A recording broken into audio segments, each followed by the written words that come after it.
So we're gonna start enhancing Morgan's look with the Jason Wu Lite No. 2 eyeshadow base, just to get her eyes started.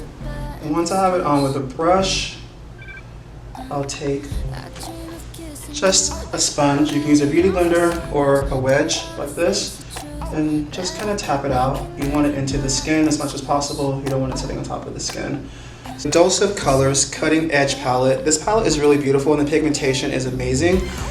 And I'm going to be using colors from this palette. I'll be using one of our most popular brushes in the store, which is the Cosette S175. I'm starting with the darkest color in the palette, right on the end, and that color is called Cameo. And I'm going to start shaping really low on the outside corner V, where I want the color to be deposited the darkest.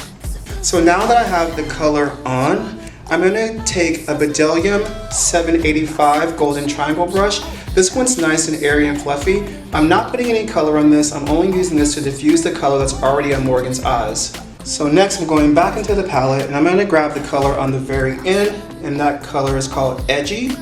I'm going to go on the top half of what I just put on using the Cosette 1S75.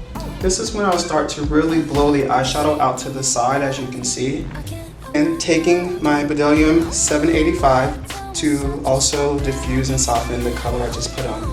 Palette, going back to the original color with the original brush in Cameo. And I'm just gonna go ahead and go very close to her lash line on the outside corner with that. Now this time to diffuse the color, I'm gonna use the same Cosette brush. I don't want to take a lot of color off because I really do want to keep the density and the darkness. This is why I tapped it on and not blended it on. So I'll be using a Bdellium Studio brush, the 937 with a tapered head. This way I can use the liquid shadow to actually cut the crease without having to actually cut the crease. Danessa Myricks, they're called Twin Flames. I'll be going into Olivine and I'll be placing that in the inner corner that we didn't put any shadow in so far. Now for a brow highlight, we'll be using Jouer's Celestial Highlighter. So right under the arch, moving it out to the side. This helps to clean up the shadow, add a soft highlight. I take it down to the eyeshadow in the inner corner. And the reason I kind of tap it is because I don't want a lot of shimmer on the brow. For eyeliner, I'll be using the Meloway Super Black pencil, and I'll be using the Sigma E15 flat brush. I will not be taking the pencil directly to her eye. I'll be taking the brush, taking some off the top, and smoking the liner in for a softer, wearable look. It's a great way to use liner if you don't want a very harsh, heavy, or scary line. I'll be using the darkest color once again, the very edge, to soften the black line under her eye. So I'll have her look up, and I'll lightly feather this under her eye and blend it towards the top. I'll be using the same brush with the cutting edge palette and taking this beautiful gold shade and top it off to do our inner corner.